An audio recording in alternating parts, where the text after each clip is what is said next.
Mesdames et messieurs, bonsoir et merci d'être au rendez-vous de cette session d'information sur Canal 3 Bénin. Voici les titres du journal. Le chantier de construction des logements sociaux à Ouedo, dans la commune de Dabomey-Calavi, a reçu ce mardi la visite du ministre d'État chargé du développement et de la coordination de l'action gouvernementale. Abdoulaye Biotchane est allé s'enquérir du niveau d'avancement des travaux.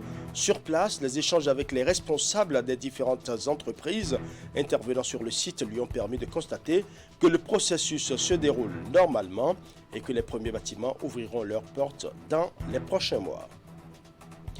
Dans ce journal, nous parlerons également du 10e atelier du réseau francophone des régulateurs de l'énergie.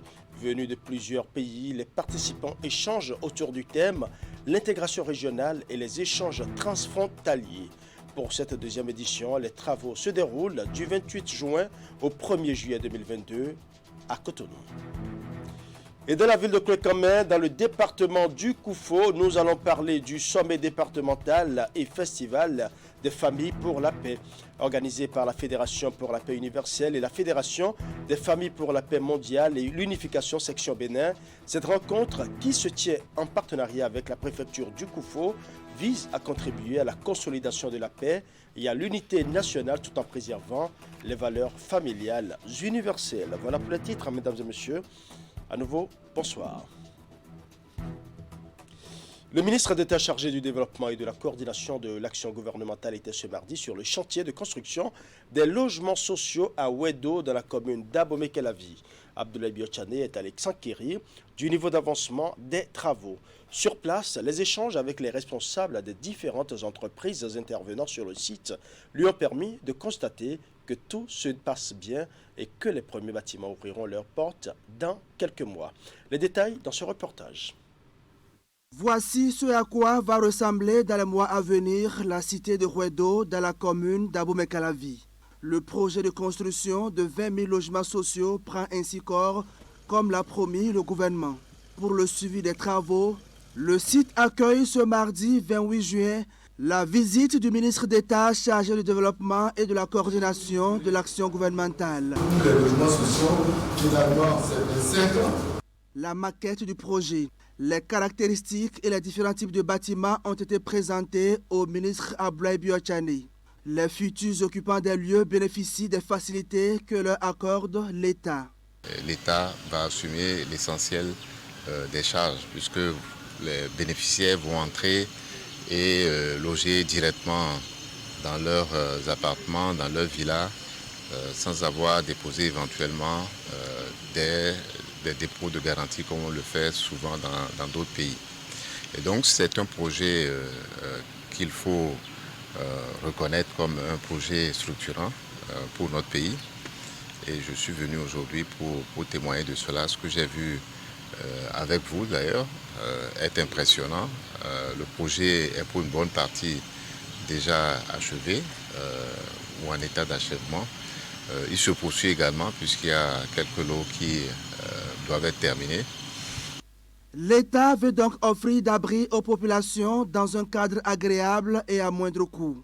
Le projet de construction des logements sociaux et de viabilisation secondaire et tertiaire de Ouedo, c'est près de 250 milliards d'investissements et plus de 3500 ouvriers employés sur le chantier. Un projet à multiples impacts. Et donc vous voyez très bien qu'il y a du travail, il y a des investissements, il y a des revenus qui sont distribués tous les jours ici. Ce qu'il faut souligner aussi, c'est la caractéristique spéciale du concept qui guide ce chantier. C'est un programme national au sein duquel nous avons ce projet de Ouedo. Ce programme est conçu et financé entièrement par l'État. Les travaux évoluent conformément au chronogramme établi. Sur les 10 000 logements sociaux comptant pour la première phase, 4 000 sont déjà achevés. L'électricité, l'eau et la fibre optique étant déjà disponibles, la commercialisation de ces logements sociaux sera très bientôt lancée pour le bonheur des populations dont les demandes ont été satisfaites.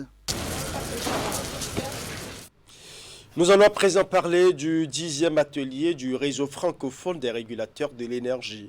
Venus de plusieurs pays, les participants échangent autour du thème « L'intégration régionale et les échanges transfrontaliers ». Les travaux de cette édition, la deuxième du genre d'ailleurs, se tiennent à Cotonou du 28 juin au 1er juillet 2022 à Golden Tulip Hotel de Cotonou.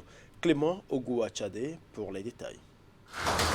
Les régulateurs de l'énergie espace francophone se sont retrouvés à Cotonou pour l'atelier de leur réseau.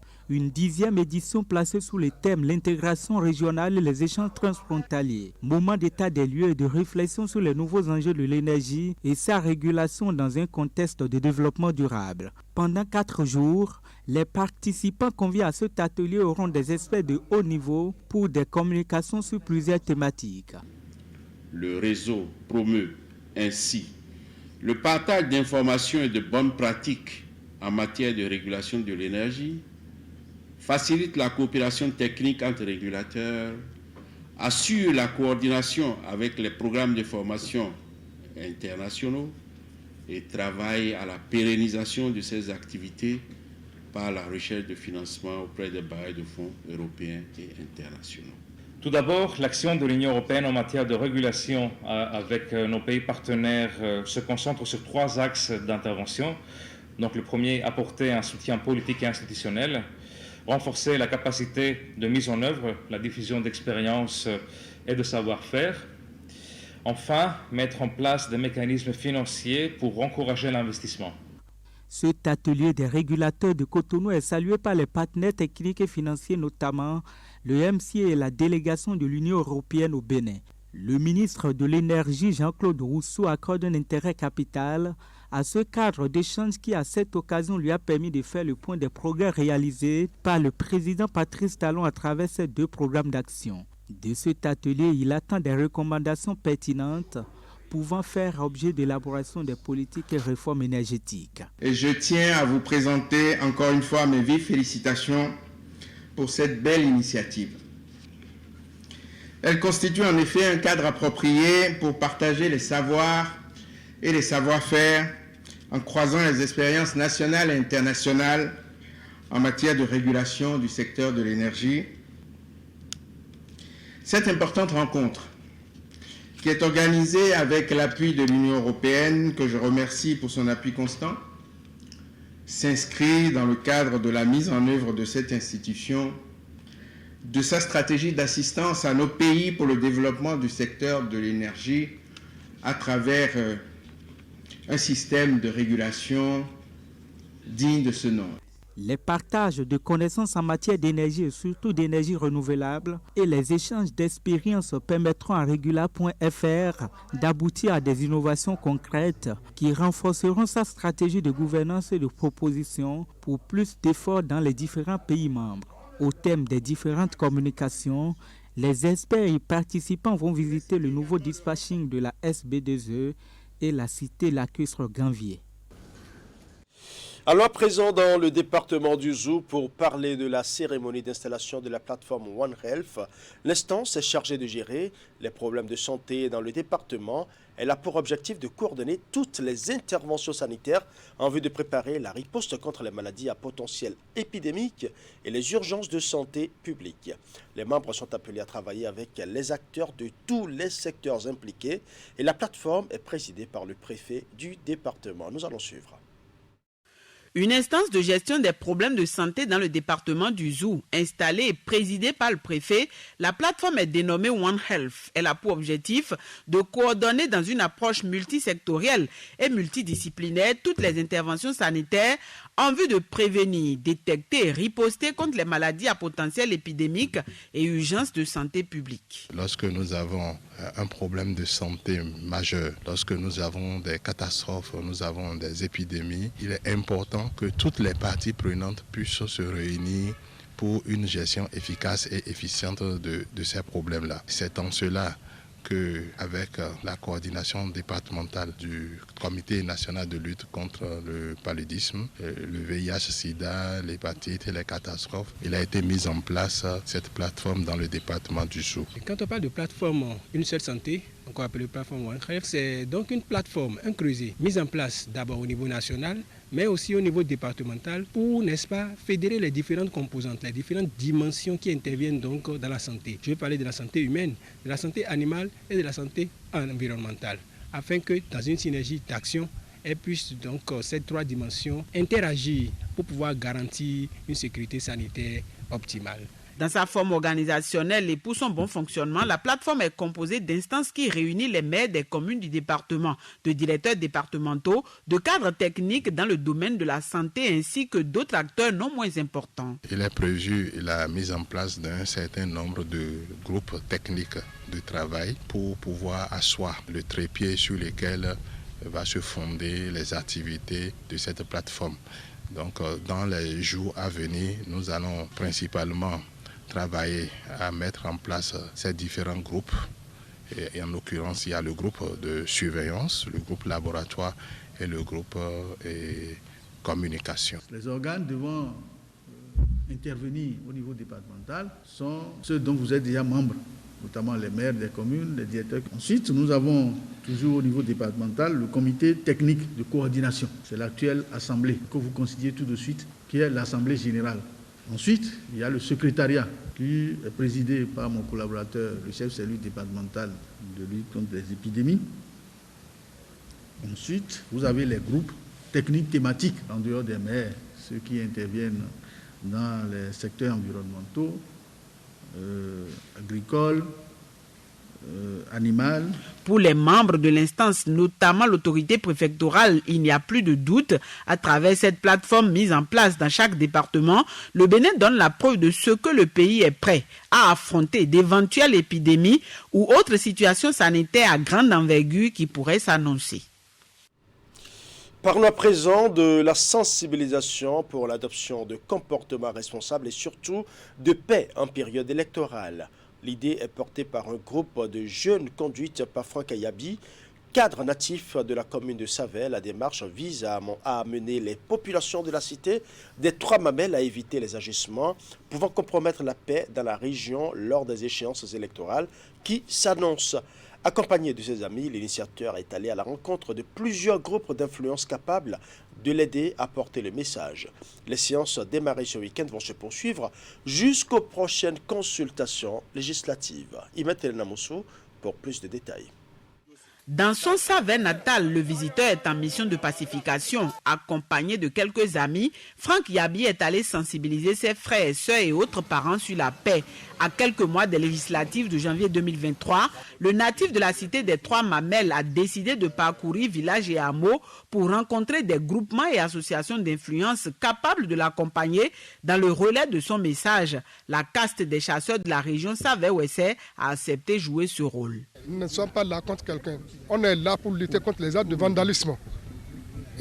Nos forêts, les fleuves, nous qui travaillons avec les forces de l'ordre. Ce qui s'est passé vers les années 2019 là, à jamais le passé là, quand on dit que ça ne revient plus là, ça ne revient plus.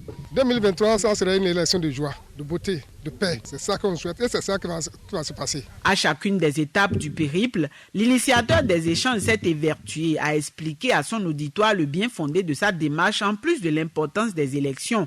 Il a surtout insisté sur le rôle qui incombe à chaque citoyen en cette période. Les Béninois en général, notamment les filles et fils de Savet, doivent travailler à préserver l'image du pays et pas ricocher de leur localité. Déjà, je dis merci à nos chasseurs, les garants de notre tradition, qui ont accepté de nous accueillir dans la convivialité, dans la joie. Cette journée est pour nous une journée forte. Une journée d'unité, une journée d'échange au cours de laquelle nous avons reçu l'engagement ferme et la détermination d'ailleurs de nos parents chasseurs pour la question de la paix. C'est alors qu'il fallait leur expliquer le bien fondé des attitudes à adopter afin que dans la paix, notre localité aussi chère soit développée. Et nous pensons que le message est bien perçu. La mission ainsi démarrée va se poursuivre jusqu'aux prochaines législatives, a précisé le groupe de visiteurs. Franck Yabi et ses amis ont promis revenir régulièrement dans la commune de Savet. Ils se sont engagés à faire de cette ville une cité de paix comme il en a été autrefois le cas. Restons dans la rubrique paix et cohésion nationale, cette fois-ci dans la ville de Clécamé qui a abrité ce samedi Le sommet départemental et festival des familles pour la paix, étape du Koufo avec pour thème la construction de communautés pacifiques, d'interdépendance, de prospérité mutuelle, de valeurs universelles et le rôle de la famille. Organisé par la Fédération pour la paix universelle et la Fédération des familles pour la paix mondiale et l'unification section Bénin. Cette rencontre, qui se tient en partenariat avec la préfecture du Koufo, vise à contribuer à la consolidation de la paix et à l'unité nationale d'une part, et d'autre part à la promotion des valeurs familiales universelles. Geoffroy Messan pour les détails. Dans cette salle à Koulekamé se tient, en cette matinée du samedi 25 juin 2022, l'ouverture des travaux du sommet départemental et du festival des familles pour la paix, étape du Koufo. On note pour l'occasion la présence de plusieurs personnalités politico-administratives, des têtes couronnées, des religieux et autres leaders d'opinion. L'initiative est de la Fédération pour la paix universelle, FPU Bénin, et de la Fédération des familles pour la paix mondiale et l'unification section Bénin, en partenariat avec la préfecture du Koufo. Cette fédération a démarré ses activités et a enregistré des centaines de jeunes couples et d'anciens couples mariés qui se sont engagés dans l'œuvre de construction de familles basées sur les valeurs universelles de paix centrées sur Dieu. La Fédération pour la paix universelle, elle, est un réseau mondial d'individus et d'organisations qui se consacre à construire un monde de paix centré sur des valeurs spirituelles et morales universelles. Les assises portent sur le thème « La construction de communautés pacifiques, d'interdépendance, de prospérité mutuelle, de valeurs universelles et le rôle de la famille ».